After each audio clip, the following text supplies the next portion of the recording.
ಸುಮಾರು 55 ವರ್ಷಗಳ ಕರ್ನಾಟಕದ ಇತಿಹಾಸದ ಜೊತೆಗಿನ ಒಡನಾಟ ನಿಮ್ದು. ಹೌದು, ಕರ್ನಾಟಕದ ಅದ್ಭುತಗಳು ಅಂತ 7 ಅದ್ಭುತಗಳು ಅಂತ ಒಂದು ಇದು ಬಂತು, ಅದಕ್ಕೆ ಜೂರಿ ಆಗಿದ್ದೆ ನಾನು.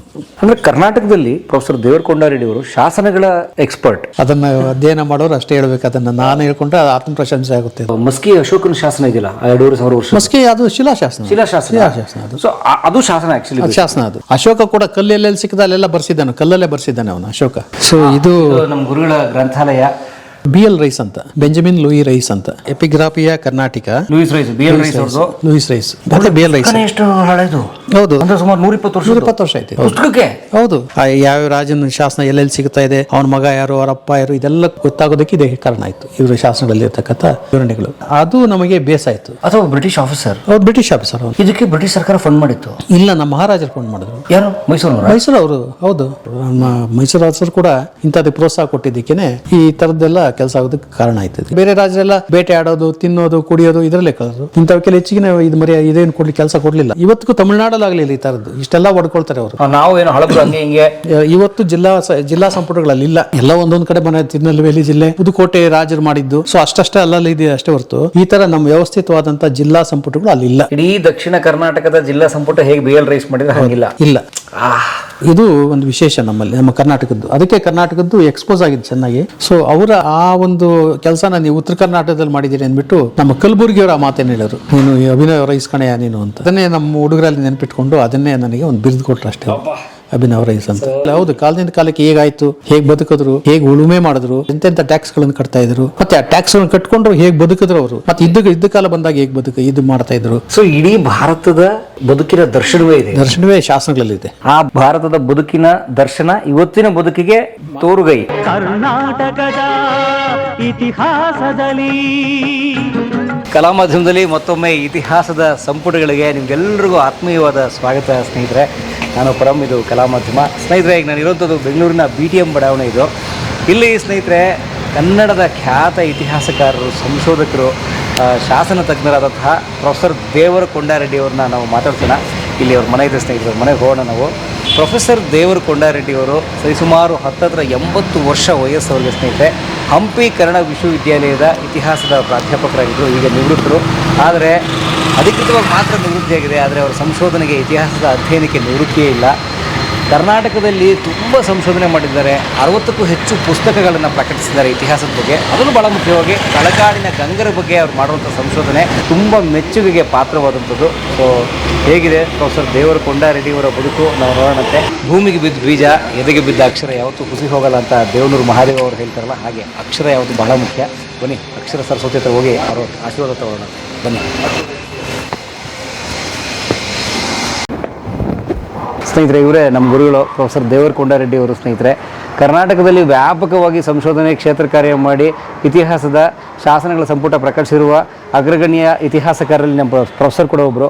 ಸರ್, ತಮ್ಮ ಮನೆಗೆ ಬರ್ಬೋದಾ? ಭಾಳ ಸಂತೋಷ, ದಯವಿಟ್ಟು ಬನ್ನಿ. ಬನ್ನಿ ಬನ್ನಿ, ಎಲ್ರಿಗೂ ಸ್ವಾಗತ ಪ್ರೊಫೆಸರ್ ಮನೆಗೆ. ಸರ್, ಮೇಡಮ್ ನಮ್ಮ ಶ್ರೀಮತಿ ಪರಿಚಯ ಮಾಡ್ತೀವಿ. ಬನ್ನಿ ಬನ್ನಿ ಬನ್ನಿ ಮೇಲೆ ಬನ್ನಿ, ದಯವಿಟ್ಟು ಬನ್ನಿ. ಇಲ್ಲ ಬರ್ಬೇಕು ನೀವು, ಬನ್ನಿ, ಪರವಾಗಿಲ್ಲ. ಇಲ್ಲ, ನಮ್ಮ ಪ್ಯಾಟರ್ನೇ ಹಾಗೆ. ನನ್ನ ಶ್ರೀಮತಿ ರತ್ನಮ್ಮ ಅಂತ. ನಮಸ್ಕಾರಮ್ಮ. ಎಷ್ಟು ವರ್ಷ ಆಯ್ತು ಮದುವೆಯಾಗಿ? 52 ವರ್ಷ ಆಯಿತು. ಓಹೋ, ಸುವರ್ಣ ಮಹೋತ್ಸವ ಆಗೋಯ್ತು. ಮುಗಿದೋಯ್ತು ಅದು. ಯಾವ ವರ್ಷ ಮದುವೆ ಆಗಿತ್ತು ಸರ್? 73 ಏನೋ ಆಯಿತು, 1973ರಲ್ಲಿ. ಎಲ್ಲಿದ್ರಿ ಆಗ ತಾವು? ತಮ್ಮ ಇಲ್ಲ, ಬೆಂಗಳೂರಲ್ಲಿ, ಚಿಕ್ಕಮ್ಮಿ ಬೆಂಗಳೂರಲ್ಲೇ ಇದ್ದಿದ್ದು ನಾವೆಲ್ಲ. ಬೆಂಗಳೂರಿಂದ ಒಂದು ಕೆಲವು ವರ್ಷಗಳಷ್ಟೇ ನಾನು ಗುಂಡ್ಲುಪೇಟೆಗೆ ಹೋಗಿದ್ದೆ. ಆಮೇಲೆ ಗೆಜಿಟಿಯರ್ ಆಯಿತು, ಗೆಜಿಟಿಯರ್ ಬೆಂಗಳೂರು, ಆಮೇಲೆ ಹಂಪಿಗೆ ಹೋಗಿದ್ದು ನಾನು. ಹಂಪಿ ವಿಶ್ವವಿದ್ಯಾಲಯಕ್ಕೆ 90ರ ನಂತರ? 95ರ ನಂತರ. 95ರ ನಂತರ. ಅಲ್ಲಿವರೆಗೂ ಅಲ್ಲಿ ಇಲ್ಲಿ ಸ್ವಲ್ಪ ಓಡಾಡಿಕೊಂಡು ಸಾಹಿತ್ಯ ಪರಿಷತ್ತಲ್ಲೂ 7 ವರ್ಷ ಇದ್ದೆ. 7 ವರ್ಷ ಸಾಹಿತ್ಯ ಪರಿಷತ್ತು. ಆಮೇಲೆ ಗುಂಡ್ಲುಪೇಟೆಯಲ್ಲಿ ಒಂದು ವರ್ಷ ಇದ್ದೆ. ಆಮೇಲೆ ಈ ಕಡೆಗೆ ಮತ್ತೆ ಬೆಂಗಳೂರು ಬಂದವನು, ಬೆಂಗಳೂರಲ್ಲೇ ಇದ್ದೀನಿ. ಅಲ್ಲಿಂದ ಗೆಜಿಟೇರಿಗೆ ಬಂದವನು, ಗೆಜಿಟೇರಿಂದ ಮುಗಿಸ್ಕೊಂಡು ಕನ್ನಡ ಯೂನಿವರ್ಸಿಟಿಗೆ ಹೋಗಿದ್ದು. ಕನ್ನಡ ಯೂನಿವರ್ಸಿಟಿ ಸರ್ವಿಸ್ ಲಾಸ್ಟ್ ಆಯ್ತು ಅಷ್ಟೇ. ಹಾಗಾದರೆ ಸಂಶೋಧನೆ ನಿಂತಿಲ್ಲ. ಸಂಶೋಧನೆ ನಿಲ್ಲೋದಿಲ್ಲ, ಸಂಶೋಧನೆ ನಿಲ್ಲೋದಿಲ್ಲ. ಎಷ್ಟನೇ ವರ್ಷದ ತಮ್ಮ ಸಂಶೋಧನೆಯ ಅಥವಾ ಇತಿಹಾಸದ ಜೊತೆಗಿನ ಒಡನಾಟ ಇದು ತಮ್ಮದು? ಅಲ್ಲ, ಹೆಚ್ಚು ಕಮ್ಮಿ 70ರಿಂದನೇ ಶುರು ನಮ್ಮದು. 1970. ಹೌದು, ನಮ್ಮ ಚಿದಾನಂದ ಮೂರ್ತಿಗಳು ನಮಗೆ ಸಿಕ್ಕಿದ ಮೇಲೆ, ನಮ್ಮ ಗುರುಗಳು MNL ಅವರೇ ಪಾಠ ಮಾಡಿದ್ದು. ಅವರ ಜೊತೆ ಸಿಕ್ಕಿದ ಮೇಲೆ ಅವರು ಹೆಚ್ಚು ಕಮ್ಮಿ ಅಲ್ಲಿಂದನೇ ಶುರು ನಮ್ಮದು. ಅಂದರೆ ಸರಿಸುಮಾರು 70 ಅಂತ ಇಟ್ಕೊಂಡ್ರೆ 55 ವರ್ಷದ 55 ವರ್ಷ ಆಯಿತು. ಇತಿಹಾಸ, ಶಾಸನ, ಶಿಲ್ಪಕಲೆ, ವಾಸ್ತುಶಿಲ್ಪ ಅದ್ರ ಜೊತೆ ಒಡನಾಟ. ಹೌದು. ಮಾತನಾಡೋದು ಗುರುಗಳ ಜೊತೆಗೆ ತಮಗೆಲ್ಲರಿಗೂ ಸ್ವಾಗತ. ಅಮ್ಮ ನಮಸ್ಕಾರ, ನಿಮ್ಮ ಆಶೀರ್ವಾದ ಇರಲಿ. ಸ್ನೇಹಿತರೆ, ಕರ್ನಾಟಕದ ಶಾಸನ ತಜ್ಞರು ನಮ್ಮ ಪ್ರೊಫೆಸರ್ ದೇವರ ಕೊಂಡಾರೆಡ್ಡಿಯವರು. ಸರ್, ಎಷ್ಟು ತಮಗೆ ಏಜ್ ಈಗ?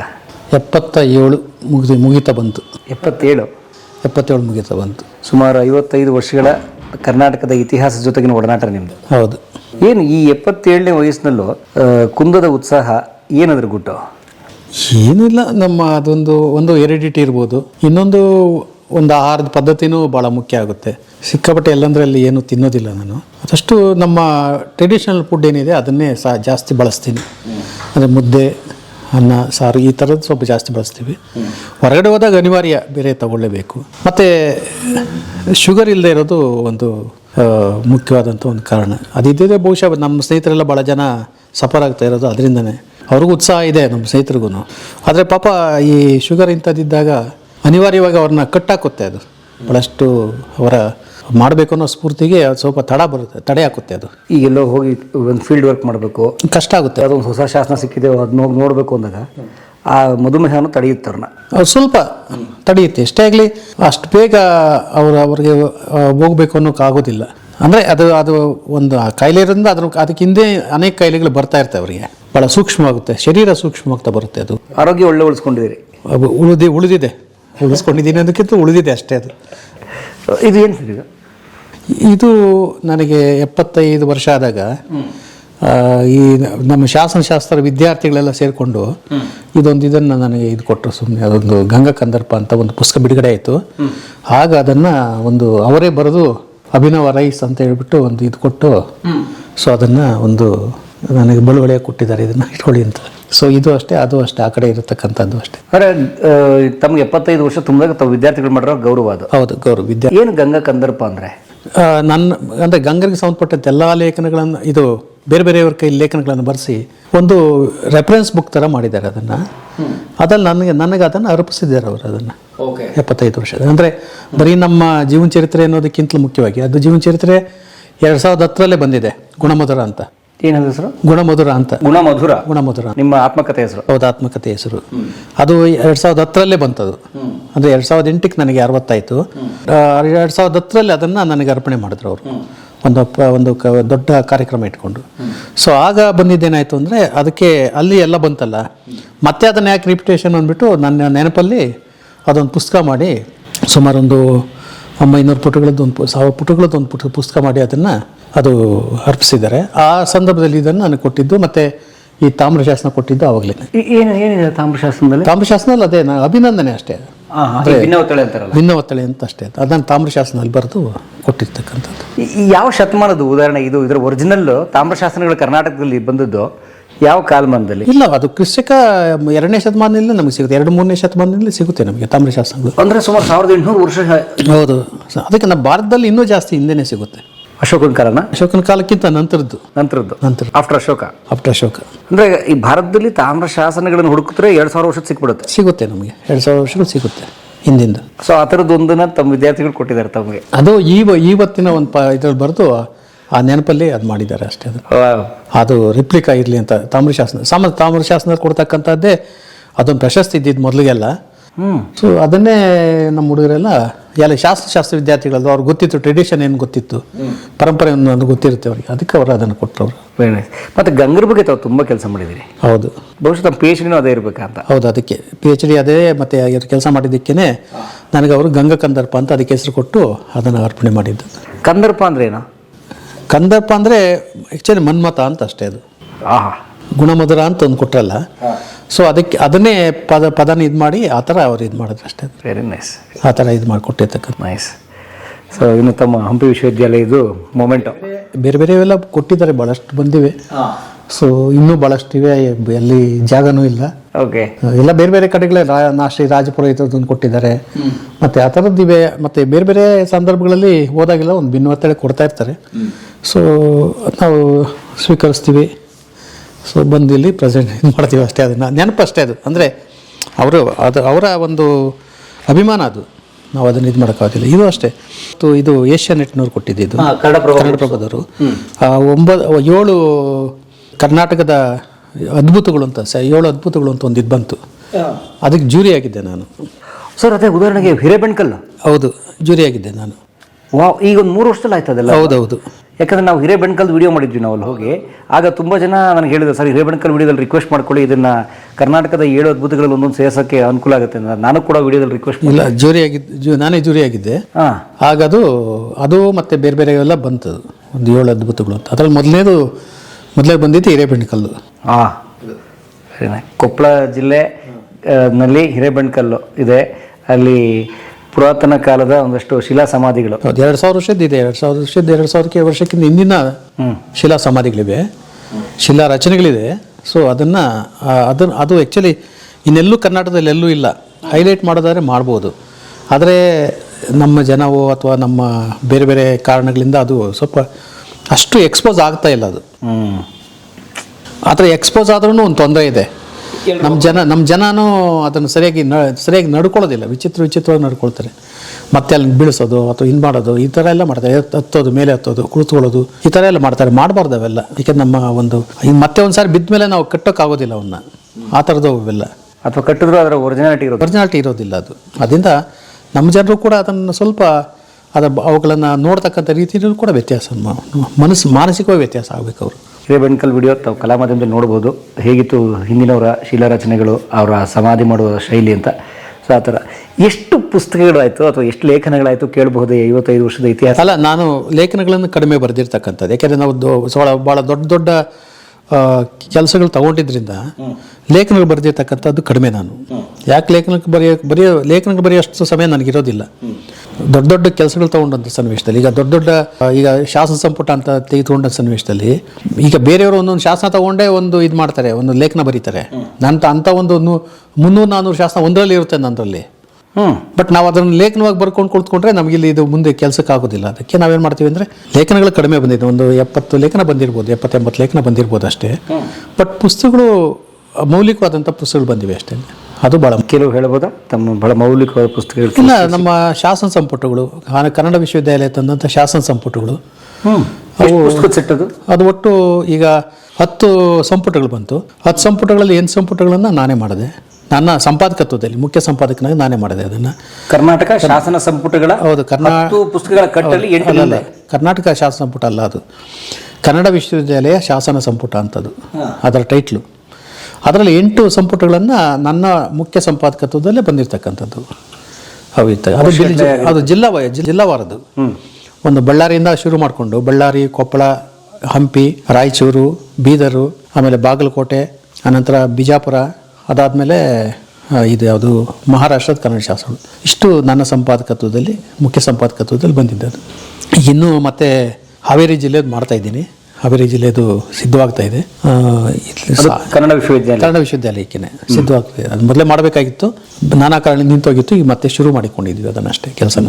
ಸೊ ಹೀಗಾಗಿ ಶಾಸನಗಳನ್ನು ಸಂಗ್ರಹಿಸ್ತಕ್ಕಂಥದ್ದು, ಶಾಸನಗಳನ್ನು ಸಂಗ್ರಹಿಸಿ ಅದನ್ನು ಓದ್ತಕ್ಕಂಥದ್ದು, ಓದಿದ್ದನ್ನು ಅರ್ಥೈಸ್ತಕ್ಕಂಥದ್ದು, ಅರ್ಥೈಸಿದ ಮೇಲೆ ಸಾರಾಂಶ ಬರೀತಕ್ಕಂಥದ್ದು, ಅದನ್ನು ಇಂಗ್ಲೀಷ್ಗೆ ಸಾರಾಂಶ ಬರೆಸ್ತಕ್ಕಂಥದ್ದು. ಸೊ ಅದನ್ನು ಮತ್ತೆ ಪ್ರಕಟ ಮಾಡ್ತಕ್ಕಂಥದ್ದು, ಮತ್ತೆ ಪ್ರಕಟ ಮಾಡುವಾಗ ಆ ಪ್ರೂಫ್ ನೋಡ್ತಕ್ಕಂಥದ್ದು. ಅದೇ ಭಾಳ ದೊಡ್ಡ ಕೆಲಸ ಆಗುತ್ತೆ. ಹೌದೌದು, ಅಕ್ಷರವೂ ನೋಡಬೇಕು. ಯಾಕಂದ್ರೆ ಶಾಸನ ಸಂಪುಟಗಳನ್ನ ನಾವು ಪಾಠಗಳನ್ನ ಒಂದ್ಸಾರಿ ನಾವು ಪ್ರಕಟ ಮಾಡಿಬಿಟ್ರೆ ಅವು ನಿಂತು ಅದೇ ಶಾಶ್ವತವಾಗ್ಬಿಡುತ್ತೆ, ಶಾಶ್ವತ ದಾಖಲಾಗಿರುತ್ತೆ. ಅದನ್ನ ಮತ್ತೆ ಯಾರು ತಿದ್ದಕ್ಕೆ ಹೋಗೋದಿಲ್ಲ. ಅದ್ರ ಕಡೆಗೆ ನಾವು ಹೆಚ್ಚಿನ ಗಮನ ಕೊಡ್ತೀವಿ. ಆ ತಪ್ಪುಗಳಿಲ್ಲದಂತೆ ಅದು ಪ್ರಕಟ ಆಗಬೇಕು ಅಂತ. ಅಂದ್ರೆ ಕಣ್ತಪ್ಪಿಯೂ ಒಂದು ತಪ್ಪಾಗ ಆದಷ್ಟು 99% ಇರುತ್ತೆ ಗ್ಯಾರಂಟಿ. 1% ಎಲ್ಲೋ ಅವಾಗ ಅಂಥ ಸಂದರ್ಭದಲ್ಲಿ ಒಪ್ಪೋಲೆ ಆಗ್ತೀವಿ. ಇದ್ದರೆ 1-2 ಎಲ್ಲೋ ತಪ್ಪೋಗಿದ್ರೆ ಸುಮ್ಮನೆ ಆಗ್ಬಿಡ್ತೀವಿ ಅಷ್ಟೇ. ಅದನ್ನು ಅಂದರೆ ಕರ್ನಾಟಕದಲ್ಲಿ ಪ್ರೊಫೆಸರ್ ದೇವರಕೊಂಡ ರೆಡ್ಡಿ ಅವರು ಶಾಸನಗಳ ಎಕ್ಸ್ಪರ್ಟ್.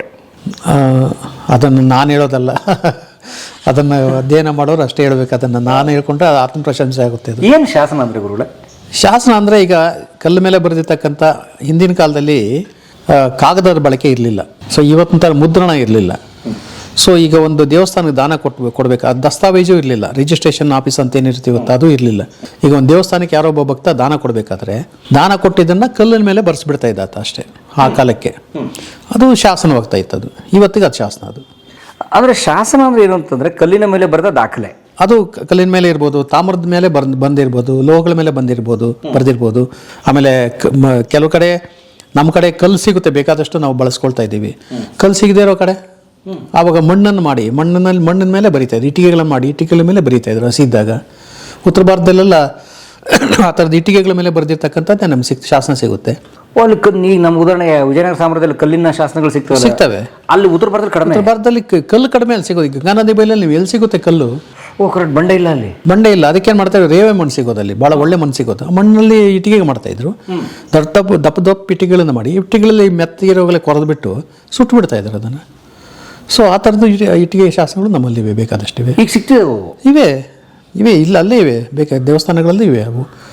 ವಿಗ್ರಹಗಳ ಕೆಳಗೆ ವಿಗ್ರಹ ಮಾಡ್ತಾಯಿದ್ರು ಮಣ್ಣಲ್ಲಿ, ಅದ್ರ ಕೆಳಗಡೆ ಪೀಠದಲ್ಲಿ ಮಣ್ಣಲ್ಲಿ ಬರೆದಿರ್ತಕ್ಕಂಥ ಮಣ್ಣಲ್ಲಿ ಶಾಸನ ಬರೆದು, ಅಂದರೆ ಮೊದಲೇ ಹಸಿ ಇದ್ದಾಗಲೇ ಆಮೇಲೆ ಸುಡೋರು ಅದನ್ನು.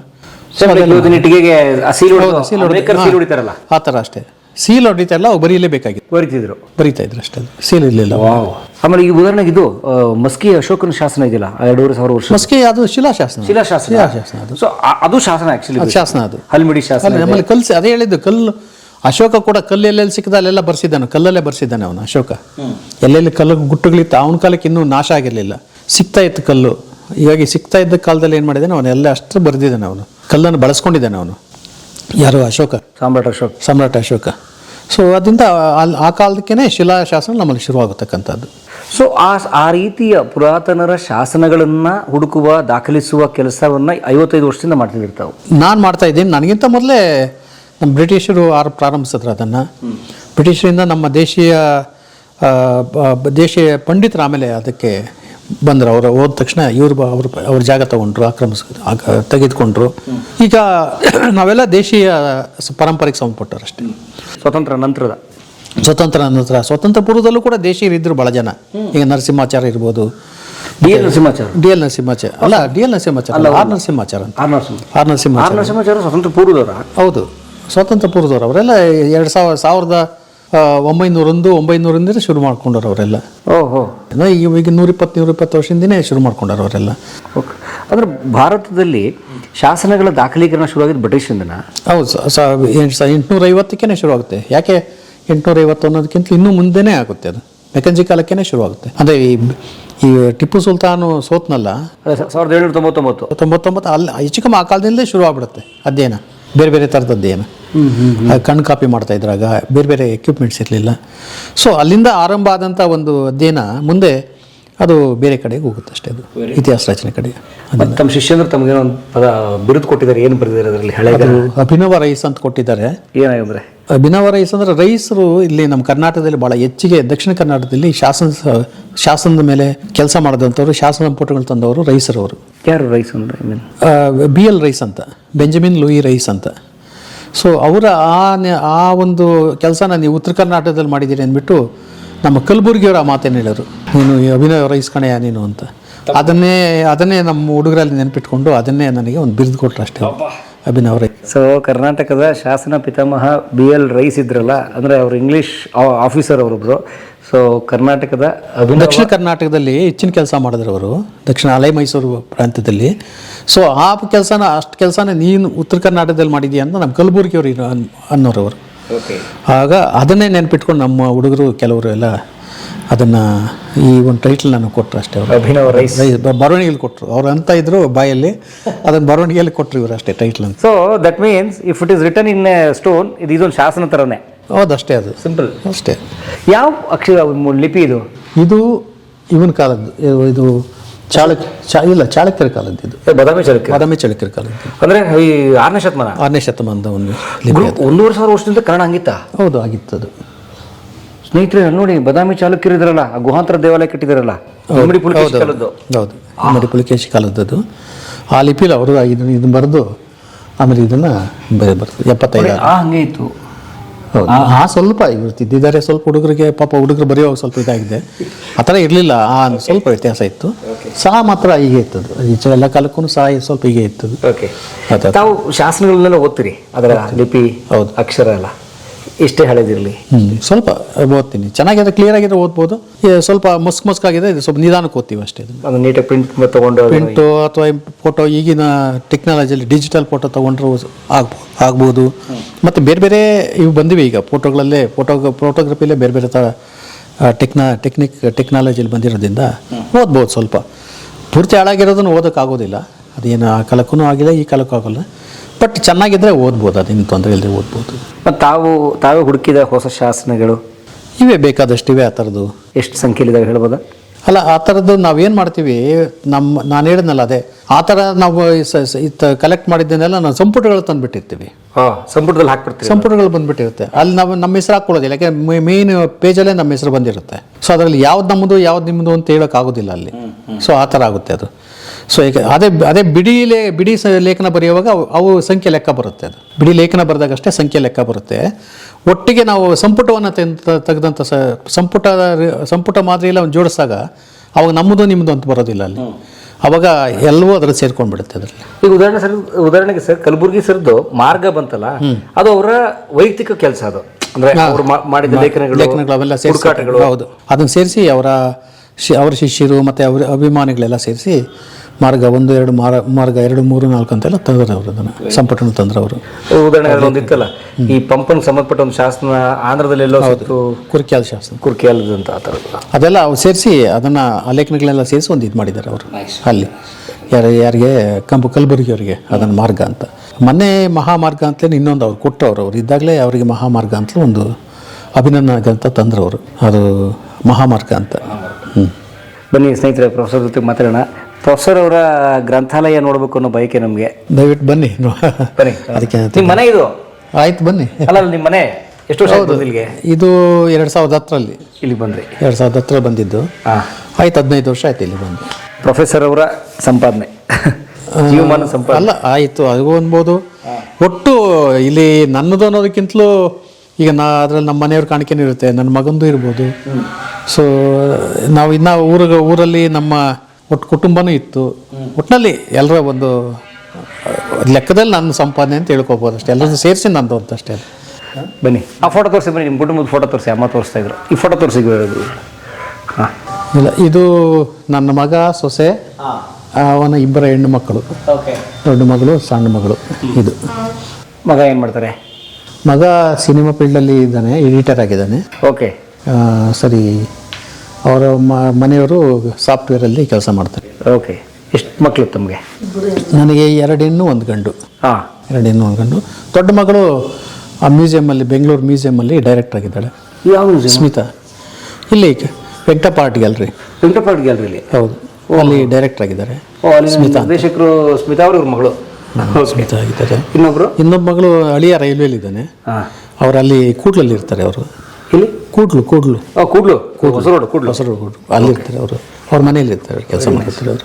ಸೊ ಮಗ ಇದರಲ್ಲಿ ಇರ್ತಾನೆ, ಸಿನಿಮಾ. ಸನತ್ ಅವರು ಎಡಿಟರ್, ಜೊತೆಗೆ ಜಾಕ್ಸನ್ ಸಿನಿಮಾ ನಿರ್ದೇಶಕರು. ಸನತ್ ಅವ್ರ ಮಗ. ಸೊ ಸುಂದರವಾದ ಕುಟುಂಬ. ಇಲ್ಲಿ ಆಯಿತು ಅಂದ್ಕೊಳ್ಬೇಕಷ್ಟೆ. ನಾವು ಹೇಗೆ ಅಂದ್ಕೊಂಡ್ರೆ ಆಗಷ್ಟೇ ಅದು. ಇದು ನೀವೇ ನಂಗೆ ಗೊತ್ತಾಗ್ತಾ ಇದೆ. ಇದು ನಿಮ್ಮ ಪತ್ನಿ ಅಂತ ಗೊತ್ತಾಗ್ತದೆ. ಇದೆಲ್ಲ ಯಾರು ಸರ್? ಅದು ನಾನು MA ಪಾಸ್ ಆದ ಹೊಸದು. ಅದು ನೀವು? ಇದು ಹೌದು, ನಾನು MA ಪಾಸ್ ಆದ ಹೊಸದದು. ಹಾಂ, ಎಷ್ಟು? ಒಂದು 60 ವರ್ಷದಿಂದನಾ? ಅಲ್ಲ, ಯಾವ ವರ್ಷ MA ಪಾಸ್ ಆಗಿದ್ದು ನೀವು? 70ನೇ ಇಸ್ವಿದು. ಅದು 70ನೇ ಇಸ್ವಿದು. ಇದು 55 ವರ್ಷ 60 ವರ್ಷ ಫೋಟೋ. 75 ಇನ್ನೂ ಅದಕ್ಕಿಂತ ಅರ್ಲಿ ಓದುವಾಗ. ಸಾರಿ, 70ರದ್ದು ವಿದ್ಯಾರ್ಥಿ. ಹಾಂ, ಇದು ಹೆಚ್ಚು ಕಡಿಮೆ ನಮ್ಮ ಸೋದರತ್ತೆ ಮಗಳೇ. ಅದರಿಂದ ಸೋದರತ್ತೆ ಮಗಳೇ ಮೇಡಮ್? ಹೌದು, ಮದುವೆಗೆ ಮೊದಲು ತೆಗೆದಿರೋದು ಅದು. ಕೊಡ್ತಾರಲ್ಲ ಫೋಟೋ? ಇಲ್ಲ, ಆ ಥರದ್ದೇನಿಲ್ಲ. ನಮ್ಮ ಆ ಥರ ಹೆಣ್ಣುಳಕೇನು ಹೋಗ್ಬೇಕಾದಿಲ್ಲ, ಯಾಕೆಂದರೆ ಸೋದರತ್ತೆ ಮಗಳಲ್ವಾ, ಇದು ನೋಡಿರ್ತೀರಿ. ಅದರಿಂದ ಆವಾಗ ತೆಗೆದಿರೋದು ಇದು. ಇದು ಮದುವೆ ಟೈಮ್ ಒಂದು. ಇದು ಊರಲ್ಲೇ ಮದುವೆ ಆದಾಗ. ಇದು ಗುಂಡ್ಲುಪೇಟೆಯಲ್ಲಿ ನಾವು ಕೆಲಸದಲ್ಲಿದ್ದಾಗ ತೆಗೆದಿದ್ದು. ಹೌದು, ಅವಾಗ ಇಲ್ಲ, ಆವಾಗಲೇ ಬಿಟ್ಟಿದ್ದ. ಅವಾಗ ಮತ್ತೆ ಇರಲಿಲ್ಲ. ಅದು ಇದು ಗುಂಡ್ಲುಪೇಟೆಯಲ್ಲಿ ತೆಗೆದಿದ್ದು. ಇದು ಮಗನ ಮದುವೆ ಟೈಮಲ್ಲಿ. ಕಾಲೇಜ್ ಮಾಡ್ತೀನಿ ನೋಡಿ. ಸೊ ನೀವು ಬೇರೆ ಹೆಣ್ಣು ಆಪ್ಷನ್ ಹುಡುಕಕ್ಕೆ ಹೋಗಿಲ್ಲ? ಇಲ್ಲ, ನೋ ಸೆಕೆಂಡ್ ಆಪ್ಷನ್. ನೋಡಿ ಸೋದರತೆ ಮಗಳವ್ರು ಆಗೋ ಜಸ್ಟ್ ಅಷ್ಟೇ ಅಷ್ಟೇ ಆಗದ ಕಾಲ ಆ ಥರ ಇತ್ತು ಅಷ್ಟೇ ನಮ್ಮದು. ಓಕೆ, ಜಾಸ್ತಿ ಮಾತಾಡೋಗಿಲ್ಲ, ಜಾಸ್ತಿ ಇದು ಒತ್ತಾಯನೂ ಇಲ್ಲ ಅಲ್ಲಿ. ಓಕೆ, ಆಗಲ್ಲ ಕಿರಿಕೂ ಇಲ್ಲ. ಇಲ್ಲ, ಇದು ಹಳೆಯ ಫೋಟೋಗಳನ್ನ ನಾ ಈ ಮನೆಗೆ ಬರೋ ಸಂದರ್ಭದಲ್ಲಿ ನನ್ನ ಮಗ ಮಾಡಿ ಹಾಕ್ಸಿದ್ದೇನೆ. ತುಂಬ ಚೆನ್ನಾಗಿದೆ. ನಿಮ್ಮ ಜರ್ನಿ ಹೇಳ್ತಾ ಇದೆ ಅಷ್ಟೇ, ನಿಮ್ಮ 60 ವರ್ಷ ಜರ್ನಿ ಹೇಳ್ತಾ ಇದೆ ಅಷ್ಟೇ. ಬನ್ನಿ ಬನ್ನಿ. ಇವರು ಸರ್ ಈ ಫೋಟೋ ಅಜ್ಜಿ? ಇದು ನಮ್ಮ ತಾಯಿ. ಏನು ನಿಮ್ಮ ತಾಯಿ ಅವರು? ಇವ್ರು ನಮ್ಮ ತಾಯಿ. ಮೊನ್ನೆ ಒಂದು ಕರೋನಾ ಟೈಮಲ್ಲಿ ತೀರೋದ್ರು ಅವರು. ಈಗ 5 ವರ್ಷದಲ್ಲಿ? ಹಾಂ, 5 ವರ್ಷ ಆಗಿಲ್ಲ, 3 ವರ್ಷ ಆಯಿತು. 4 ವರ್ಷ ಆಯಿತು. 22ರಲ್ಲಿ 2022ರಲ್ಲಿ ಅವ್ರು ತೀರೋಗ್ಬಿಟ್ರು. ಏನು ಅಮ್ಮನ ಹೆಸರು? ತಿಮ್ಮಕ್ಕ ಅಂತ. ರೈತರೇ ನಾವೆಲ್ಲ, ಒರಿಜಿನಲಿ ರೈತರೇ. ಇವನು ನನ್ನ ತಮ್ಮ, ಕೊನೆ ತಮ್ಮ, ಇವನು ತೀರೋಗ್ಬಿಟ್ಟು ಅದೇ ಒಂದು 3 ತಿಂಗಳಿಗೆ ತೀರೋದು. ನಮ್ಮ ತಾಯಿ ತೀರೋದು 3 ತಿಂಗಳಿಗೇ ತೀರೋಗ್ಬಿಟ್ಟೆ ಅವತ್ತು. ಅವರು ಅಷ್ಟು ಜನ ಮೊಮ್ಮಕ್ಕಳು, ಅವರು ಹೆಣ್ಮಕ್ಳು, ಮಕ್ಕಳು, ಗಂಡು ಮಕ್ಕಳು. ಹೌದೌದು. ಅದು ಒಬ್ಬಳು ಈ ಕಡೆ ಲಾಸ್ಟಲ್ಲಿರೋದು ನನ್ನ ತಮ್ಮನ ಮಗಳು, ಇನ್ನು ದೊಡ್ಡ ಮಗಳು ಮಧ್ಯದಲ್ಲಿರೋಳು, ಈ ಕಡೆ 2ನೇ ಮಗಳು, ಇವ ನನ್ನ ಮಗನ ಮಕ್ಕಳು. ಒಟ್ಟು ಅವರೆಲ್ಲ ಒಂದು ಹೌದಾ ML ಆಯಿತು. ಬನ್ನಿ ಲೈಬ್ರರಿ ನೀವು. ಅಮ್ಮ ಏನಮ್ಮ ಹಿಂಗನ್ಬಿಟ್ರಿ? ಅಯ್ಯೋ ತಾಯಿ ನೀವು.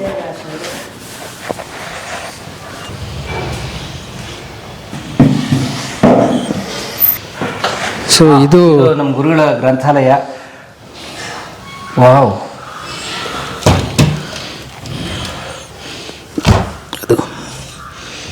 ಏನಿಲ್ಲ, ಎಲ್ಲರೂ ಪ್ರತಿ ವಿದ್ವಾಂಸರ ಮನೆಯಲ್ಲೂ ಈ ಪುಸ್ತಕಗಳು ಇರ್ತವೆ. ಇದು ನಾನು ಹೊರತಲ್ಲ ಇದಕ್ಕೆ. ಹೆಚ್ಚು ಕಮ್ಮಿ ಶಾಸನ ಅಧ್ಯಯನ ಮಾಡ್ತಕ್ಕಂಥವ್ರು ಎಲ್ಲರ ಮನೆಗಳಲ್ಲೂ ಕೂಡ ಇವು ಇರಲೇಬೇಕು. ಇಲ್ಲದಿದ್ದರೆ ಅವನು ಶಾಸನ ಅಧ್ಯಯನ ಮಾಡ್ತಾ ಇದ್ದಾನೆ ಅಂತ ಹೇಳೋಕ್ಕೆ ಸಾಧ್ಯ ಇಲ್ಲ. ಯಾಕಂದರೆ ಇವು ನಮಗೆಲ್ರಿಗೂ ಒಂಥರ ಇದು ಆಧಾರ ಗ್ರಂಥಗಳು, ಒಂಥರದಲ್ಲಿ ಆಕರ ಗ್ರಂಥಗಳು. ಆಧಾರ ಎರಡೂ ಹೌದು. ರೆಫರೆನ್ಸ್ ನಾವು ಕಲಿಯೋದು ಹೌದು, ಬೇಸು ಅಷ್ಟೇ. ಓಕೆ, ಇವನ್ ಬಿಟ್ಟು ನಾವ್ಯಾರು ಅಧ್ಯಯನ ಮಾಡೋಕ್ಕಾಗೋದಿಲ್ಲ. ಹೌದಾ? ಹೌದು. ಈಗ ತಳಪಾಯದ ಕಲ್ಲುಗಳಿದ್ದಂಗೆ ಇವೆಲ್ಲ. ಈ ಸಂಪುಟ ಇರ್ಬೋದು, ಈ ಸಂಪುಟ ಇರ್ಬೋದು, ಇವೆಲ್ಲ ನಮಗೆ ಒಂಥರ ತಳಪಾಯದ ಕಲ್ಲುಗಳಿದ್ದಂಗೆ, ಮೂಲಾಧಾರ. ಹೌದು. ಶಾಸನ ಅಧ್ಯಯನ ಮಾಡೋರು ಬರೀ ನಾನು ನೇರವಾಗಿ ಶಾಸನ ಓದ್ಬಿಡ್ತೀನಿ, ಅರ್ಥ ಮಾಡ್ತೀನಿ ಅಂದ್ರೆ ಅಲ್ಲ. ಅದು ಒಂಥರ ಏನು ಇಲ್ದೇನೆ ಮಧ್ಯೆ ಬಂದಂಗೆ ಆಗ್ಬಿಡುತ್ತೆ. ಅದು ತಳಪಾಯ ಇಲ್ಲದೆ ಕಟ್ದಂಗೆ. ನೀವು ತಳಪಾಯ ಅಂದರೆ ಬೇಸಂದರೆ ಇವೆಲ್ಲ ಈ ಗ್ರಂಥಗಳನ್ನು ಒಂದು ಸಾರಿ ನೋಡಲೇಬೇಕು. ನಿಮ್ಗೆ ಅರ್ಥವಾಗದೆ ಹೋಗಲಿ ಒಂದು ಸಾರಿ ಓದಬೇಕು ಅವನ್ನ. ಉದಾಹರಣೆಗೆ ಇರಿ, ಈಗ BL ರೈಸ್ ಸಂಪುಟ ಇಲ್ಲಿದೆ. ಈಗ ಸರ್ ಗುರುಗಳೇ, ಕರ್ನಾಟಕದಲ್ಲಿ ಮೊಟ್ಟ ಮೊದಲು ಶಾಸನಗಳನ್ನ ಪುಸ್ತಕ ರೂಪದಲ್ಲಿ ತಂದಿದೆ BL ರೈಸಾ? ಸಂಪುಟಗಳಾಗಿ ಸಂಪುಟಗಳಾಗಿ ತಂದಿದ್ದು. ಅಂದರೆ ವಾಲ್ಯೂಮ್ಸ್ ವಾಲ್ಯೂಮಾಗಿ ತಂದಿದ್ದು. ಅದನ್ನು ತೋರಿಸ್ಬೋದಾ? ಇದೊಂದಿದೆ ನೋಡ್ರಿ, ಇದು ಅವ್ರದ್ದು BL ರೈಸ್ BL ರೈಸ್ ಇದು ಒರಿಜಿನಲ್. ಇದು ತುಮಕೂರು ಜಿಲ್ಲೆ ಇದು. ಬ್ರಿಟಾನಿಕಾ ಅಲ್ಲ, Epigraphia Carnatica. Louis Rice, BL Rice ಅವ್ರದ್ದು. ಲೂಯಿಸ್ ರೈಸ್ ಮತ್ತೆ BL ರೈಸ್ ಎಷ್ಟು ಹಳೆದು? ಹೌದು, 1905 ಏನೋ ಬರುತ್ತೆ ಇದು. ಅಂದರೆ ಸುಮಾರು 120 ವರ್ಷ ಆಯ್ತು ಇದು ಪುಸ್ತಕಕ್ಕೆ. ಹೌದು, ಇದೇ ಒರಿಜಿನಲ್ ಬೈಂಡೆ ಇದು. ಅದು ನೀವು ಓದಿ ಸೌದು ಅದಕ್ಕೆ ಗಂಟು ಕಟ್ಟಿ. ಹೌದು, ಯಾಕೆಂದರೆ ಇದು ಯಾವುದಾಗಲಿ ಪೇಪರ್ಗೆ ಅಷ್ಟೇ ಆಯಸ್ಸು ಬರೋದು. ಪೇಪರ್ಗೆ ಆಯಸ್ಸು ಕಡಿಮೆ ಇರುತ್ತೆ. ಅದರಿಂದ ನಾವು ಏನು ಮಾಡ್ತೀವಿ, ಅದನ್ನು ಸ್ವಲ್ಪ ನಾನೇ ಭದ್ರವಾಗಿ ಕಟ್ಟಿಟ್ಟಿದ್ದೀನಿ. ಮತ್ತೆ ಅದು ಚಲಿಸಿದ್ರೆ ಅಲ್ಗಾಡಿದ್ರೆ ಇದಾಗುತ್ತೆ ಅಂತ. ಒಂದೊಂದು ಆರ್ಟಿಕಲ್ ತೋರಿಸಿ ಅಲ್ಲ, ಅವ್ರದ್ದು ಇದು ಬೈಂಡ್ ತೋರಿಸಿ. ಇದು ಪ್ರಿಂಟ್ ಆದ BL ರೈಸ್ ಇದ್ರಾ? ಹೌದು, ಅವರೇ ಪ್ರಿಂಟ್ ಹಾಕಿದ್ದು. ಅವರೆಲ್ಲ ಪ್ರಿಂಟ್ ಹಾಕಿ ನೋಡಿ. ಸ್ವತಂತ್ರ ಪೂರ್ವದ್ದು BL ರೈಸ್ ಅವ್ರು ಮಾಡಿದ ಪುಸ್ತಕದ ಸಂಪುಟದ ಒಂದದು, ತುಮಕೂರು ಜಿಲ್ಲೆದು. ನೋಡಿ ಧೂಳು ಎಷ್ಟು ಓದವ್ರೆ. ಅಲ್ಲಲ್ಲ, ಇದು ತುಮಕೂರು ಡಿಸ್ಟ್ರಿಕ್ಕಿನಲ್ಲಿರುವ ಶಾಸನಗಳು ನೋಡಿ. ಲೆವಿಸ್ ರೈಸ್, CIE MRAS ಅವ್ರದ್ದು ಇದು ಓದ್ತೀನಿ.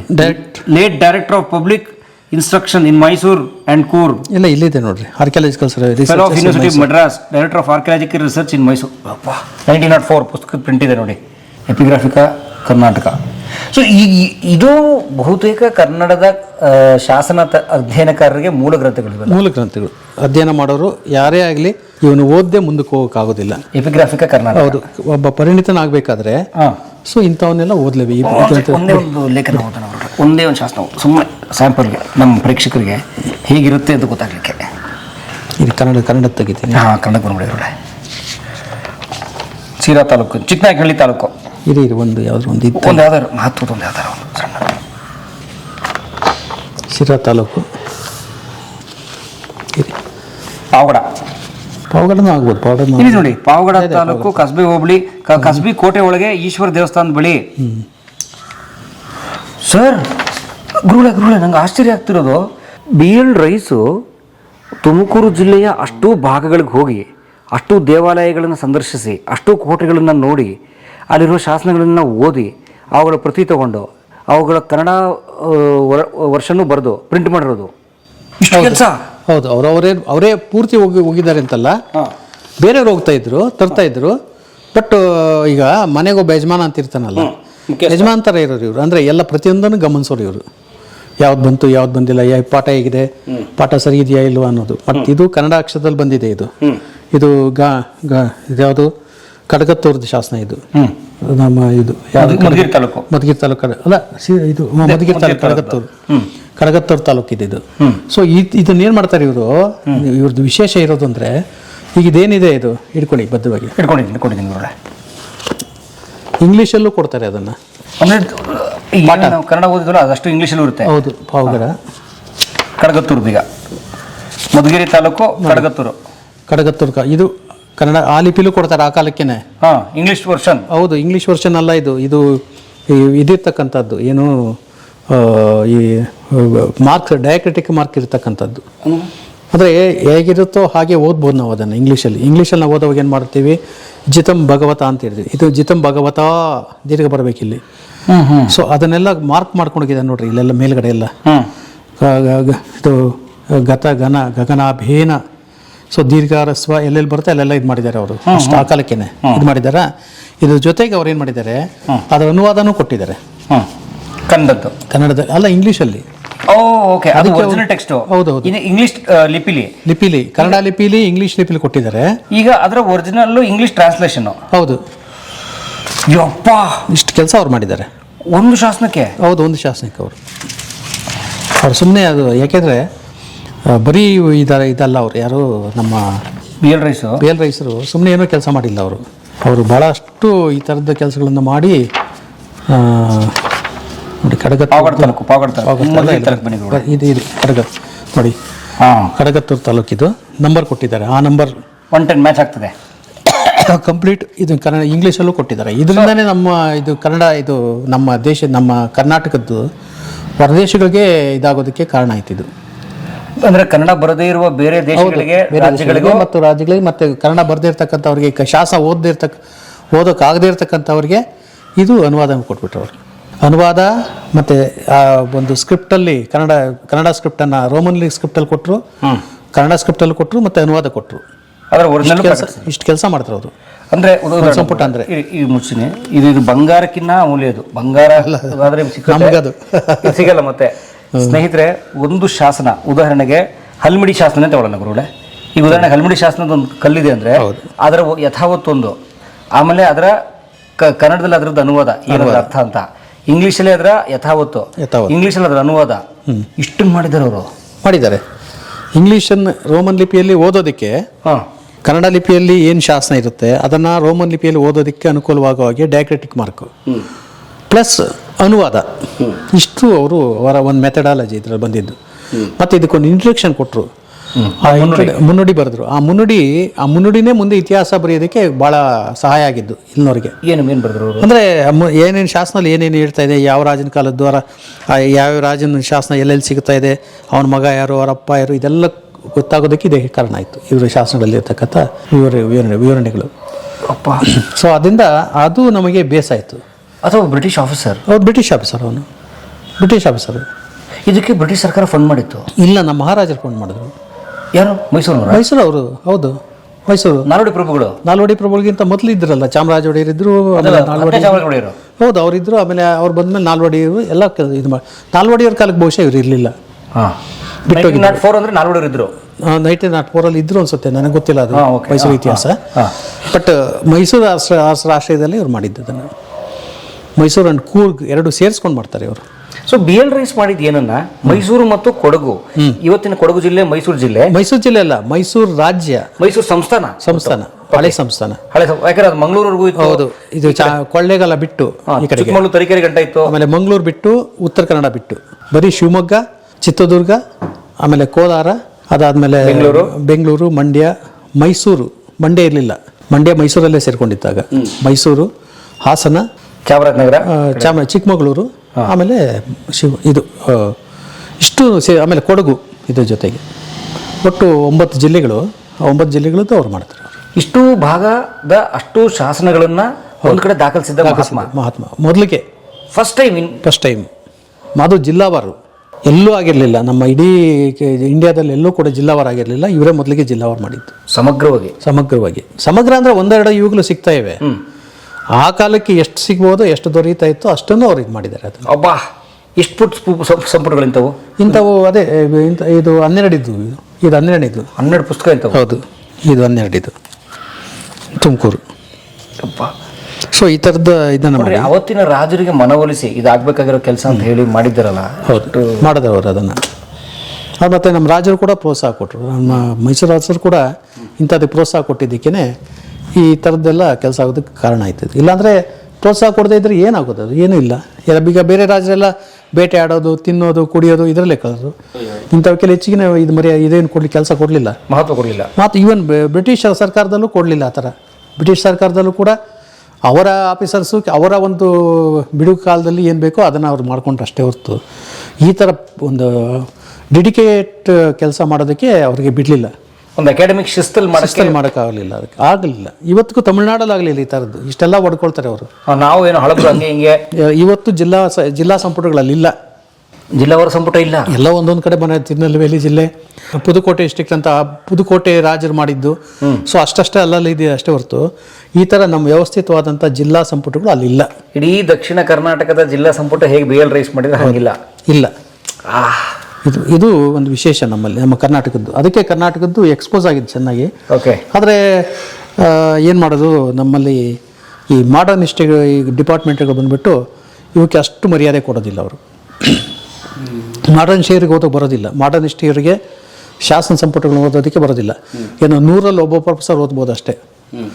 100 ಜನ ಮಾಡರ್ನ್ ಹಿಸ್ಟ್ರಿ ಪ್ರೊಫೆಸರ್ ಇರ್ತಿದ್ರೆ ನಮ್ಮ ಬೆಂಗಳೂರು ಇರ್ಬೋದು, ಮಂಗಳೂರು ಮತ್ತು ಮೈಸೂರಲ್ಲಿ ಒಂದು ಇದೆ ಮಾಡರ್ನ್ ಹಿಸ್ಟ್ರಿ. ಸೊ ಇವೆಲ್ಲ ತೆಗೆದುಕೊಂಡ್ರೆ ಇವನ್ನು ಗುಲ್ಬರ್ಗ ಅಷ್ಟೇ ಮಾಡರ್ನ್ ಹಿಸ್ಟ್ರಿ. ಅದು ಅವ್ರಿಗೆಲ್ಲ ಯಾರಿಗೂ ಶಾಸನ ಓದೋಕ್ಕೆ ಬರೋದಿಲ್ಲ ಪ್ರೊಫೆಸರ್ಗಳಿಗೆ. ಅವ್ರೇನಿದ್ರು ಟಿಪ್ಪು ನಂತರದ್ದು ಹಿಸ್ಟ್ರಿ, 1700 1800 ನಂತರದ್ದು ಹಿಸ್ಟ್ರಿ ಅವರು ಚೆನ್ನಾಗಿದ್ದು ಮಾಡ್ತಾರೆ. ಆದ್ದರಿಂದ ಹಳೆಯ ಸಂಪುಟಗಳನ್ನು ಯಾರು ಓದ್ತಾರೆ ಇವನ್ನ ಓದೋರು ಚೆನ್ನಾಗಿ ಒಳ್ಳೆ ಅವರು ಸಾಂಸ್ಕೃತಿಕವಾಗಿ ಒಳ್ಳೆ ಇದನ್ನು ಲೇಖನಗಳು ಬರೆಯೋಕ್ಕೆ ಸಾಧ್ಯ. ಆದರೆ ನನ್ನ ಬಹಳ ಆಶ್ಚರ್ಯಕರ ಸಂಗತಿ, BL ರೈಸ್ ಭಾರತದಲ್ಲಿ ಹುಟ್ಟು ಬೆಳೆದ ವ್ಯಕ್ತಿ ಅಲ್ಲ, ಕನ್ನಡಿಗನಲ್ಲ, ಅಥವಾ ಒಬ್ಬ ವಿದೇಶಿಗ. ಇಲ್ಲಿ ಈ ಶಾಸನ ಓದುವ ಹವ್ಯಾಸ, ಓದುವ ಕಲೆ ಅಥವಾ ಇಲ್ಲ, ಇವರ ಒಂದು ಪೂರ್ವಿಕರು, ಅದು ಇವ್ರ ತಂದೆ ಬಹುಶಃ ಇಲ್ಲೇ ಬಂದಿದ್ರು ಅನ್ಸುತ್ತೆ. ಅದು ಈ ಕಾಲಕ್ಕಾಗಲೇ ಬಂದುಬಿಟ್ಟಿದ್ರು ಅವರೆಲ್ಲಿಗೆ, ಒಂದು ತಲೆಮಾರು ಆಗಿತ್ತದು. ಸೊ ಆ ತಲೆಮಾರಿನ ನಂತರ ಬಂದವರು ಇವರು. ಇಲ್ಲೇ ಬಹುಶಃ ಅವ್ರು ಬೇಸ್ ಇಲ್ಲಿತ್ತು ಅವರಿಗೆ. ಬೇಸ್ ಇತ್ತು ಇವರಿಗೆ, ಯಾರಿಗೆ BL ರೈಸ್ಗೆ. ಈಗ ನಿಮ್ಗೆ ಇದೆಯಲ್ಲ, ಗೋವಿಂದ ರೋಡ್ ಎಂಟ್ರೆನ್ಸಲ್ಲಿ ಒಂದು ಚರ್ಚ್ ಇದೆ ನೋಡ್ರಿ, ರೈಸ್ ಮೆಮೋರಿಯಲ್ ಚರ್ಚ್ ಅಂತ. ಇವರ ನೆನಪಲ್ಲೇ ಬಂದಿರತಕ್ಕಂಥದ್ದು. ಓಕೆ. ಇವರ ಪೂರ್ವಿಕರ ನೆನಪಲ್ಲೇ ಬಂದಿರತಕ್ಕಂಥ, ಇವ್ರ ನೆನಪಲ್ಲ ಅಥವಾ ಇವ್ರ ಪೂರ್ವಿಕರ ನೆನಪಲ್ಲ ಬಂದಿರತಕ್ಕಂಥ ಚರ್ಚ್ ಅದು. ಓಕೆ. ಇವತ್ತಿಗೆ ಇದೆ ನೋಡ್ರಿ, ಅಲ್ಲಿ ಗೋವಿಂದ ರೋಡ್ ಎಂಟ್ರೆನ್ಸಲ್ಲಿ ಇದೆ ನೋಡ್ರಿ. ಆದರೆ ಈತನಿಗೆ BL ರೈಸ್ಗೆ ಕನ್ನಡ ಓದೋಕ್ಕೆ, ಕನ್ನಡ ಶಾಸನ ಓದೋಕ್ಕೆ ಬರ್ತಾ ಇತ್ತು, ಚೆನ್ನಾಗಿ ಬರ್ತಾ ಇತ್ತು ಅವ್ರಿಗೆ, ಚೆನ್ನಾಗಿ ಬರ್ತಾ ಇತ್ತು. ಇವನ್ ಸೆಂಟ್ರಲ್ ಕಾಲೇಜಲ್ಲಿ ಕೆಲವು ಕಾಲ ಇವರು ಪ್ರೊಫೆಸರ್ ಕೂಡ ಆಗಿರ್ತಾರೆ, ಇವರು ಪ್ರಾಧ್ಯಾಪಕರು. ಹೌದು, ಸೆಂಟ್ರಲ್ ಕಾಲೇಜ್ ಆರಂಭದಲ್ಲಿ ಇರ್ತಾರೆ ಇವರಲ್ಲಿ. ಅಂದರೆ ಭಾಳಷ್ಟು ಎಜುಕೇಷನ್ಗೆ ಭಾಳ ಬೇಸ್ ಆಗ್ತಾರೆ ಇವರು ಅಂತ. ನಮ್ಮ ಮುಖ್ಯ ನಮಗೆ ಶಾಸನಗಳಿಗೆ ಒಂದು ಇದಾಕಿದವ್ರು ಇವರು, ಏನೋ ಒಂದು ಆಧಾರ ಅಡಿಪಾಯ ಜನಸಾಮಾನ್ಯರಿಗೆ ಸಿಗ್ತೇವೆ. ಈಗ ನೋಡಿ, ಮೈಸೂರು ಯೂನಿವರ್ಸಿಟಿ ರೀಪ್ರಿಂಟ್ ಮಾಡಿದ್ದಾರೆ ಇಲ್ಲಿ ನೋಡಿ, ಮೈಸೂರು ಯೂನಿವರ್ಸಿಟಿ ರೀಪ್ರಿಂಟ್ ಮಾಡಿದ್ದಾರೆ ಅದನ್ನು. ತಗೊಳ್ಳಿ, ಇದೆ ನೋಡಿ, ಎಪಿಗ್ರಾಫಿಕಲ್. ಸೊ ಆತನ ಸಂಪುಟಗಳ ಹೆಸರೇನು? ಎಪಿಗ್ರಾಫಿಯಾ ಕರ್ನಾಟಕ ಅಂತ ನೋಡಿ, ಹೆಸರೇ ಉಳಿಸ್ಕೊಂಡವರು. ಸೊ ಈ ಉಳಿಸ್ಕೊಂಡು ರಿವೈಸ್ ಮಾಡಿದ್ರು. ಈಗ ಹೊಸ ಸಿಕ್ಕಿದ ಶಾಸನ ಎಲ್ಲ ಸೇರಿಸಿ ಮತ್ತೆ ಇವ್ರು ರಿವೈಸ್ ಮಾಡಿದ್ರು ಇವರು. ಉದಾಹರಣೆಗೆ ನಿಮ್ಮಂತ ಪ್ರೊಸೆಸ್ ಹೊಸ ಕೊಡ್ತೀರಿ, ಅದನ್ನೆಲ್ಲ ಸೇರಿಸಿ ಮಧುರ ಜಿಲ್ಲೆಯಲ್ಲಿ ಹೌದು ಸೇರಿಸೋದು ನೋಡಿ. ಎಪಿಗ್ರಾಫಿಯಾ ಕರ್ನಾಟಕ ಅಂತ ಸ್ನೇಹಿತರೆ, ದಯವಿಟ್ಟು ನೋಡಿ, ಇಂಥದನ್ನ ಮನೆಗಳಲ್ಲಿ ಇಟ್ಕೊಳ್ಳಿ. ಮುಂದಿನ ಮಕ್ಕಳಿಗೆ ನೀವು ಒಳ್ಳೆ ಕೊಡುಗೆ ಕಾಣಿಕೆಯು. ಮೈಸೂರು ವಿಶ್ವವಿದ್ಯಾಲಯರು 50% ಕೊಡ್ತಾ ಇದ್ದಾರೆ ಈಗ ರೀಸೆಂಟ್ ಆಗಿ ನೋಡಿ, 50% ಆದ್ರೂ ಬಹಳ ಕಡಿಮೆ. ನೀವು ಎಲ್ಲ ಸಂಪುಟಗಳು ಸಿಗೋದಿಲ್ಲ ಈಗ, ಬಟ್ ಸಿಗೋ ಸಂಪುಟಗಳು ತಿರುಗಿಸಿ. ಪ್ರಿಂಟು ತಲೆಕೆಳಕಾಗಿದೆ. ಅದು 1990ರಲ್ಲಿ ಆಗಿರೋದು ನೋಡಿ. ಇದು ₹350 ಅವತ್ತು ಈ ಪುಸ್ತಕ. ಇವತ್ತಿಗೆ ಒಂದು ₹1000 ಇರ್ಬೋದು, ಆದರೆ ಅದನ್ನು ಅರ್ಧ ರೇಟಿಗೆ ಕೊಡ್ತಿದ್ದಾರೆ. ಅಲ್ಲ, ಇದು ನೋಡಿ, ಇದು ತಗೊಳ್ರಿ, ಇದು ಹೊಸದು, ಇದು ಹೊಸ ಪುಸ್ತಕ ನೋಡಿ. ಶಿವಮೊಗ್ಗ ಜಿಲ್ಲೆಗೆ ಸಂಪಟ್ಟಿದ್ದು 2009 ಬಂದಿರೋದು. ಶಿವಮೊಗ್ಗ ಜಿಲ್ಲೆ, ಅದರಲ್ಲೂ ಹೊಸನಗರ ಸಾಗರ ತಾಲೂಕು. ಅಲ್ಲಿ ಒಂದೊಂದು ತಾಲೂಕು ಒಂದೊಂದು ವಾಲ್ಯೂಮ್ ಆಗುತ್ತೆ. ಹೌದು ನೋಡಿ, ₹750. ಆದರೆ ಈಗ ಅರ್ಧ ರೇಟಿಗೆ ಸಿಗ್ತಾ ಇದೆ ಇದು. ಇಲ್ಲ, ರೇಟ್ ಬಿಟ್ಬಿಡಿ, ರೇಟ್ ಬಗ್ಗೆ ನಾವು ಮಾತಾಡೋದು ಬೇಡ, ಪ್ರಿಂಟ್ ಹಾಕಿರೋದೇ ರೇಟ್ ಇದೆ. ಸೊ ಇದು ಈ ಥರ ಸಾಳುವ, ತುಳುವ, ಅರವಿಡುವ ವಂಶದೆಲ್ಲ ಬರೆದಿದ್ದಾರೆ ಮೊದಲವರು. ಸರ್, ಬರೀ ಶಾಸನ ಬರ್ದಿಲ್ಲ, ಅದ್ರದ್ದು ಇತಿಹಾಸ ಬರ್ದಿದ್ದಕ್ಕೆ ಈ 2 ಜಿಲ್ಲೆ ತಾಲೂಕುಗಳಿದಾವಲ್ಲ, ಹೌದು, ಹೊಸನಗರ ಮತ್ತೆ ಸಾಗರ ತಾಲೂಕಿನ ಬರೆದವ್ರೆ. ಯಾವ ಶಾಸನ ಬರುತ್ತೆ ಅದೆಲ್ಲ ಸೇರಿಸಿದ್ದಾರೆ, ಇಂಗ್ಲೀಷು ಕನ್ನಡದಲ್ಲಿ ಬರೆದಿದ್ದಾರೆ. ಉದಾಹರಣೆಗೆ ಹೊಸನಗರದಲ್ಲಿ ಒಂದು ನೋಡಿ ಸ್ನೇಹಿತರೆ, ಹೊಸನಗರ, ಶಿವಮೊಗ್ಗ ಜಿಲ್ಲೆ ಹೊಸನಗರ, ಅದು ತುಂಬ ಮಲೆನಾಡದು. ಪುಣಜಿ ವೀರಭದ್ರ ದೇವಸ್ಥಾನದ ಉತ್ತರದಲ್ಲಿ ನಿಲ್ಲಿಸಿರುವ ಕಲ್ಲು ದೇವಾಲಯ ಯಾವುದು ಅಂತ, ಅದರದ್ದು ವಿವರ, ದಿಸ್ ಇನ್ಸ್ಕ್ರಿಪ್ಷನ್ ರೆಕಾರ್ಡ್ಸ್ ಗಿಫ್ಟ್ಸ್, ಏನೇನು ಅದು ಗಿಫ್ಟ್ ಡೀಡ್, ಅದು ಅದರ ಒರಿಜಿನಲ್ ಏನು ಅಂತ ಬರೆದು ನೀಟಾಗಿ ಬರೆದಿದ್ದಾರೆ ನೋಡಿ, ಅದ್ರ ಧನ್ಯವಾದಗಳೆಲ್ಲ. ಸೊ ಇವತ್ತು ನಮ್ಗೆ ಅಲ್ಲಿ ಹುಡುಕೊಂಡ್ರೆ ಸಿಗುತ್ತೆ, ಅದು ಸಿಗುತ್ತೆ. ಇದೊಂಥರ ನಮ್ಗೆ ಗೈಡ್, ಇದು ಹೌದು, ಗೈಡು ಆಗ್ಬೋದು. ಮತ್ತು ಇದು ಅದನ್ನ ಹೇಳಿದ್ದು ಬೇಸ್ ಅಂತ ಹೇಳಿದ್ದು, ಇತಿಹಾಸಕ್ಕೆ ಒಂದು ಆಧಾರಗಳಿವೆ, ಆಧಾರ ಇವು. ಮತ್ತು ಅದೇ ಮೆಥಡನ್ನೇ ಇವ್ರು ಬಳಸ್ಕೊಂಡು ಹೋಗ್ತಾರೆ, ಮುಂದುವರಿಸ್ತಾರೆ ಇವರು. ಯಾರು ನಮ್ಮ ಮೈಸೂರು ಯೂನಿವರ್ಸಿಟಿಯವರು ಮುಂದುವರಿಸಿ ಪ್ರಿಂಟ್ ಹಾಕಿದ್ದಾರೆ, ಮುಂದುವರಿಸ್ತಾ ಇದ್ದಾರೆ.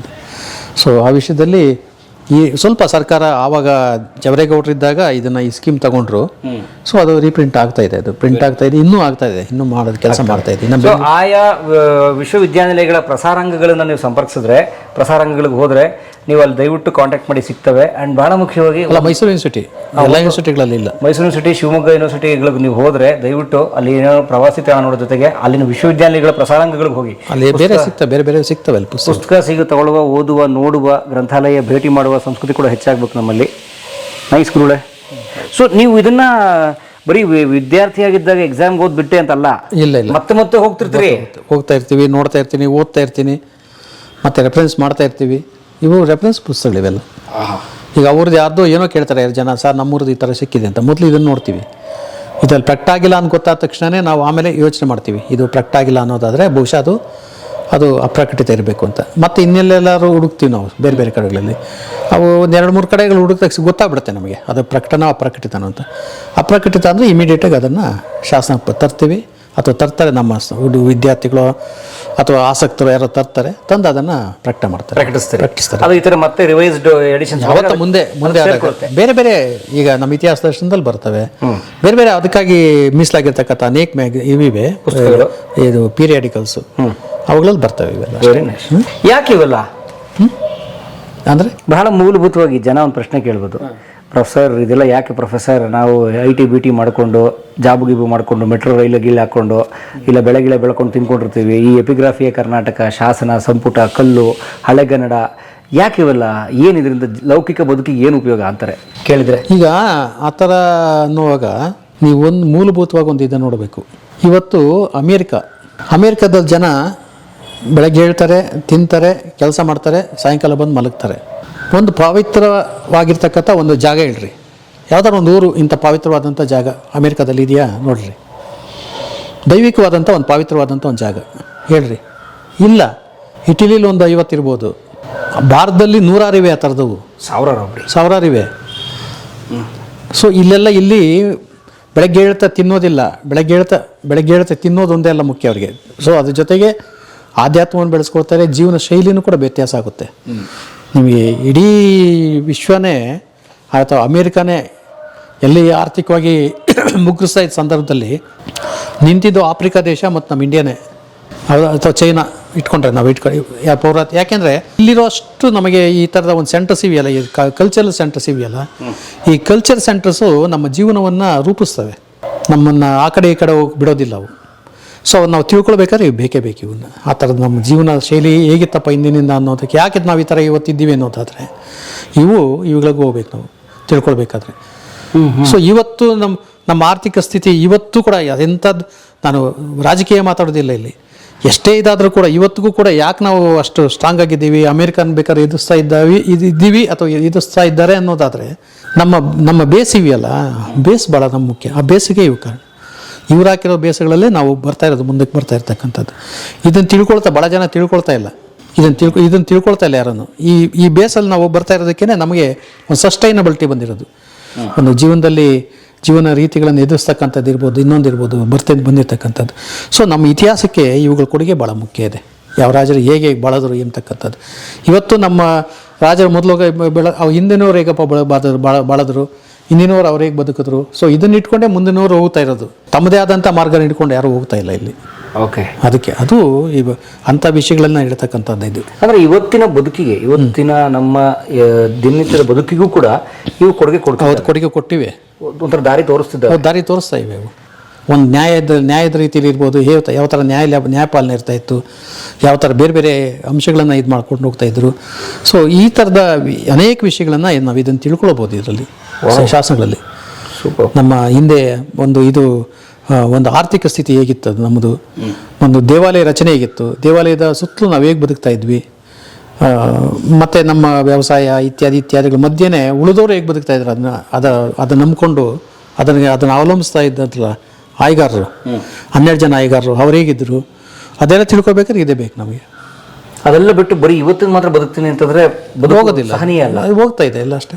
ನಮಗೇನು ಅನ್ನೋದಾದರೆ ನಾವು ಜಾಸ್ತಿ ಮಾತಾಡೋಕೋದ್ರೆ ಆರ್ಥಿಕವಾಗಿ ಇಂಡಸ್ಟ್ರೀಸ್ ಕಟ್ಟಿ ಅಂತೀವಿ. ಬಟ್ ಬೇಸಿದ್ದು ನಮ್ಮದು ಅಗ್ರಿಕಲ್ಚರ್ ಇಂಡಸ್ಟ್ರಿ ಅಲ್ವಾ. ಅಗ್ರಿಕಲ್ಚರ್ ಇಂಡಸ್ಟ್ರಿಗೆ ನಾವೇನು ಮಾಡ್ತಾ ಇಲ್ಲ. ಸೊ ಎಲ್ಲ ಅಗ್ರಿಕಲ್ಚರ್ ನೀವು ಹೋದ ತಕ್ಷಣ ನಿಮ್ಮನ್ನು ಮತ್ತೆ ಇಟ್ಲಿನೋ ಅಥವಾ ಗ್ರೀಸ್ ಆಗುತ್ತೆ ಅಷ್ಟೇ. ನಮ್ಮ ದೇಶಗಳು ಕೂಡ, ನಮ್ಮ ದೇಶ ಅಗ್ರಿಕಲ್ಚರ್ ಬೇಸನ್ನು ನಾವು ಕಳ್ಕೊಂಡ್ರೆ ನೆಕ್ಸ್ಟ್ ಏನಪ್ಪ ಅಂದರೆ ನಮ್ಮದು ಗ್ರೀಸಲ್ಲಿ ಗಲಾಟೆಗಳಾಗ್ತಾ ಇದ್ವಲ್ಲ ಊಟಕ್ಕೆ, ಇನ್ನೊಂದಕ್ಕೆ ಆ ಥರದ್ದು ಗಲಾಟೆಗಳಾಗುತ್ತೆ ಅಷ್ಟೇ. ಅದು ಇದು ನಮ್ಮ ಬೇಸಿವು. ಅದನ್ನೆಲ್ಲ ಇದು ಹೇಳುತ್ತೆ ಹೇಗಿದ್ವಿ, ಕಾಲದಿಂದ ಕಾಲಕ್ಕೆ ಹೇಗಾಯಿತು, ಹೇಗೆ ಬದುಕಿದ್ರು, ಹೇಗೆ ಉಳುಮೆ ಮಾಡಿದ್ರು, ಹೇಗೆ ಎಂತೆಂಥ ಟ್ಯಾಕ್ಸ್ಗಳನ್ನು ಕಟ್ತಾಯಿದ್ರು, ಮತ್ತು ಆ ಟ್ಯಾಕ್ಸ್ಗಳನ್ನು ಕಟ್ಕೊಂಡ್ರು ಹೇಗೆ ಬದುಕಿದ್ರು ಅವರು, ಇವೆಲ್ಲ. ಮತ್ತು ಇದ್ದ ಕಾಲ ಬಂದಾಗ ಹೇಗೆ ಇದು ಮಾಡ್ತಾಯಿದ್ರು ಅವೆಲ್ಲ. ಮತ್ತು ಯಾವತ್ತು ನಿಮಗೆ ಇವತ್ತಿನ ಒಂದು ಪ್ರಯಾಣ ಸೌಕರ್ಯಗಳಿರಲಿಲ್ಲ. ಬರೀ ಇಲ್ಲ ಬಂಡಿ ಹೋಗಬೇಕು, ಇಲ್ಲ ಕುದುರೆ ಹೋಗಬೇಕು, ಇಲ್ಲಾಂದರೆ ಆನೆ ಮೇಲೆ ಹೋಗಬೇಕಾಗಿತ್ತು. ಅಂಥ ಸಂದರ್ಭದಲ್ಲೂ ಕೂಡ ಹೇಗೆ ಅಷ್ಟು ದೂರ ಹೋಗಿ ಯುದ್ಧ ಮಾಡ್ತಾಯಿದ್ರು.